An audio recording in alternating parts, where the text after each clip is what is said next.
میں تو پورے ملک میں منتیں کر کر کے تھک گیا، مجھے اللہ نے وہ مولوی متھے نہیں لگایا جو مجھے صرف اتنا بتا دے کہ بی بی حلیمہ کا مذہب کیا تھا۔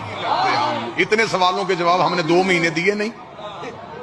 ممبر پہ کھڑے ہوتے تھے، چٹوں کا ڈھیر لگ جاتا ہے، گھوڑا کہاں لکھا ہے، ماتم کہاں لکھا ہے، کڑی پہننا کہاں لکھا ہے، یہ سارے سوالات آپ نے کیے، ہم نے فراغ دری سے جواب دیے۔ اب ربیع الاول میں آپ تھوڑی محنت فرمائیے گا، زحمت کیجئے گا۔ آپ ہمیں صرف اتنا بتا دیجئے بی بی حلیمہ کا مذہب کیا تھا، کس کا کلمہ پڑھتی تھی؟ بسم اللہ الرحمن الرحیم۔ سامعین و ناظرین، آپ حضرات نے ذاکر آصف رضا علوی کی بات کو سنا ہے۔ یہ کہہ رہا ہے کہ میں پوری دنیا میں منتیں کر کر کے تھک گیا ہوں، اللہ نے مجھے وہ مولوی متھے ہی نہیں لگایا جو مجھے یہ بتایا کہ بی بی حلیمہ کا مذہب کیا تھا۔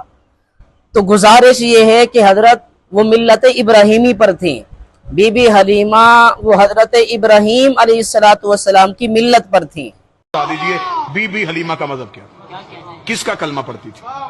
اگر آپ کہیں گے نبی کا، تو آپ نے تو خود ہی کہا ہے کہ نبی تو 40 سال تک نبی نہیں تھے۔ جب نبی خود نبی نہیں تھے تو اس نے کس کا کلمہ پڑھا؟ دیکھیں، یہ ذاکر صاحب کا کوئی نیا طریقہ نہیں ہے، یہ بہت پرانا طریقہ ہے کہ یہ جھوٹ تیار کرتا ہے، جھوٹ تیار کرنے کے بعد یہ کسی کے کھاتے میں ڈال دیتا ہے۔ اب اس نے اہل سنت پر ایک بہت بڑا الزام اور بہتان لگایا ہے جس کا حقیقت سے کوئی تعلق نہیں۔ نبی ہونا الگ چیز ہے اور اعلان نبوت الگ چیز ہے، نبوت الگ بات ہے اور اعلان نبوت الگ بات ہے۔ نبوت یہ الگ چیز ہے اور اعلان نبوت الگ چیز ہے۔ اللہ کے نبی شروع ہی سے نبی تھے، لیکن آپ نے اپنی اس نبوت کا اعلان اپنی 40 سال کی عمر میں کیا۔ یہی ہمارا عقیدہ، یہی ہمارا نظریہ اور یہی ہمارے اکابر نے اپنی کتابوں میں لکھا۔ یہ ذاکر صاحب کہہ رہا ہے کہ جی اہل سنت نے اپنی کتابوں میں لکھا ہے، تو گزارش یہ ہے کہ ذاکر صاحب اہل سنت کی کسی ایک معتبر کتاب کا حوالہ پیش کریں۔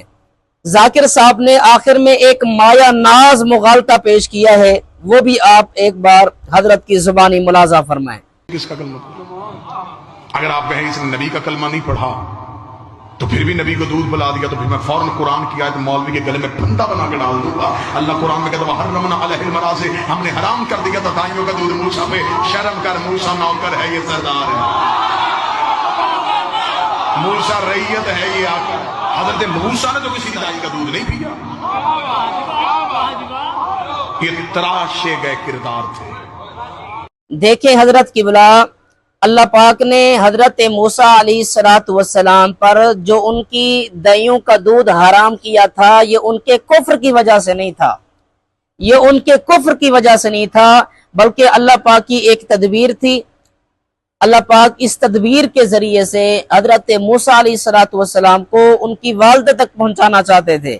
یہ دودھ کا حرام ہونا یہ ان دائیوں کے کفر کی وجہ سے نہیں تھا۔ میں یہ بات پہلے بھی اپنی کئی ایک نشستوں میں بیان کر چکا ہوں، نئے سامعین کے لیے دوبارہ عرض کرتا ہوں، باطل کے پاس شبہات ہوتے ہیں، دلیل نام کی کوئی چیز نہیں ہوتی۔ اللہ کریم سے دعا ہے کہ اللہ رب العزت عافیت کے ساتھ اپنے اکابرین کی پیروی میں دین کی خدمت کے لیے قبول فرمائے، آمین بجاہ النبی الکریم۔